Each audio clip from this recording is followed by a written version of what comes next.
One of the things that you talk about on your website was the cut to the property tax levy. Yes. That you were Yes. Successful in getting Right. through your last year. Yes. Why don't you talk to me a little bit about that? Okay. This is getting very esoteric, but when you hear people talking at the city council about making a budget cut, like suppose they cut a line item like say legal expenses, okay, and they cut it $5,000 like they did in the last budget. Well, guess what? You didn't actually cut the taxes that you're going to pay. You took $5,000 out of that line item and it went into the unappropriated balance. So the same amount of taxes were collected and everything, and later on that money can be reappropriated to another line because it's still there and it's still under the mayor's control. So it's either going to go into the cash balance or it can be used for something else later. So it's not a true cut. Whereas if you make a property tax levy cut, that's at the very bottom line of the budget. You're saying, okay, I think we're collecting $3.7 million more in taxes than we really need. When you cut that out, that disappears. And if that's less, your property tax bill is actually going to go down, either go up less or go down some the next year. And not only will that happen that year, but the next year, since the property tax is based off the previous year and a small increase, that's $3.7 million every year less in perpetuity. So it's a gift that keeps on giving. So it's a really big cut. And the reason I made that cut was we had a cash balance then in the teens at 16 million or something, I thought. I just didn't think we really needed that much, knowing what was coming ahead. Now, when you make a cut like that, remember I told you it's hard to say no. All you're going to hear is, the world is going to end, we'll never be able to do anything, this is horrible, it's going to go on forever, we can't do this. Well, guess what? 4 years later, now we've got a $24 million cash balance. So none of the things they said happened. And had we had that 3.7 more times 4, we probably would have spent it on something that I would think would be unessential.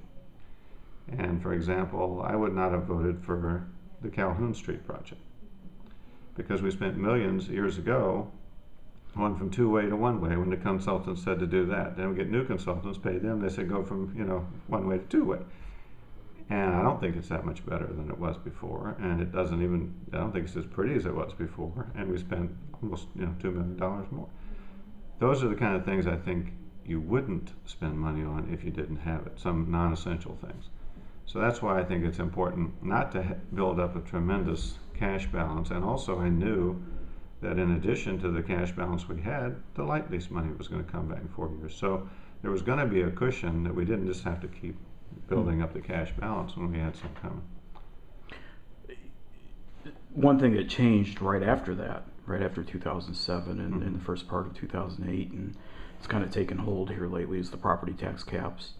And one of the things that's come into play with that is if you cut your levy this year and 3 years down the road you maybe need that back, there's a good chance you're probably not going to get it back because either someone else has picked up that piece of the pie or it's shrunk. Right.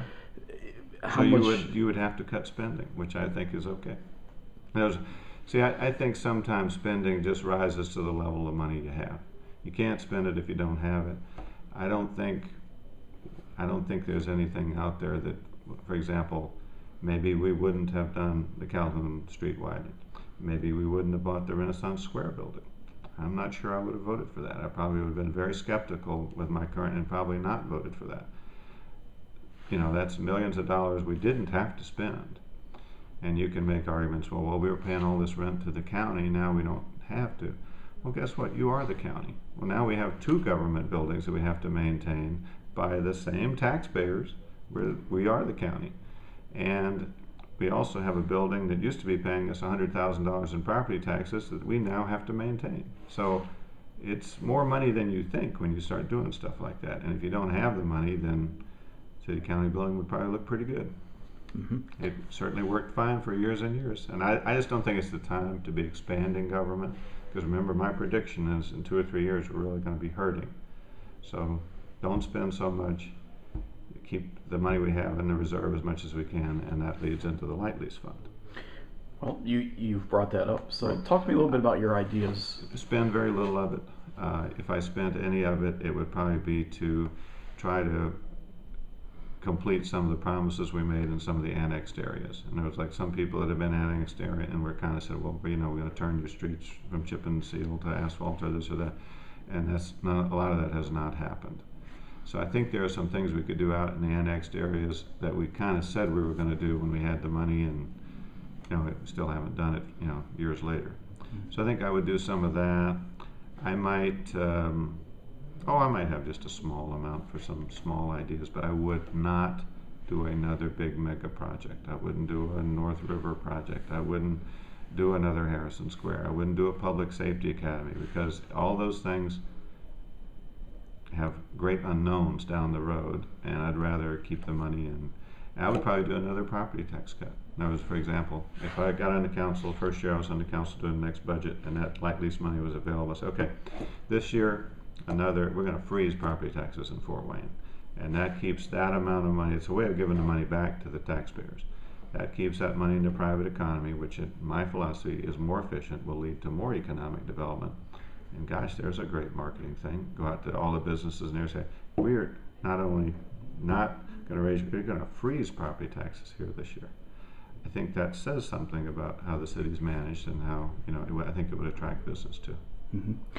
We were kind of talking a little bit before we started about the budget and personnel costs and things like that, and where do you think there are some things that could be cut in the budget? There, you know, if I was doing a zero-based budget, which I would do if I was mayor, I'd start from the beginning and say, okay, here's where I am, here's where I think I'm going to be in 2 or 3 years. What am I going to really be doing here? And there are certain things you could cut. For example, if you're not going to be doing as many big projects, do you really need as many people in the planning department? I mean, some of the things they do in the planning department are nice, but not essential. You could cut some people there. And you could cut, not necessarily take people, but you could do it by attrition. Just say, look, we're going to freeze this number of employees, and whenever anybody stops, we're not going to hire any more for a while. So you can do lots of things like that without going into public safety and things like that. Mm-hmm. One of the things that also changed this new council term and with the new administration was the CEDIT allocations that were given to each council member. Is that something that you think should be brought back? Not necessarily. I always had a kind of a mixed feeling about that, because yes, we tried to choose really, really good projects, but once again, I didn't have a problem if the mayor chose the projects and we passed on them either way.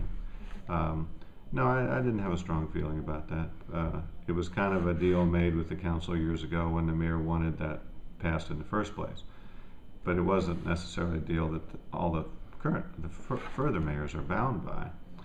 And in some ways, you know, it was, you got some pet projects going and this and that, but I mean, it was something, if you have a good project and you go to the mayor and say, look, I think I got a really good project for some CEDIT dollars, and you make a good case, I don't think he would necessarily not listen favorably. If you had a good idea, it would suddenly become his good idea too. So I think, you know, you can work either way, because remember, even when we proposed a project, when we had our quote CEDIT money, he had to approve it. And if he proposes a project now, we got to approve it. So it's the same loop. I don't think it's a big deal.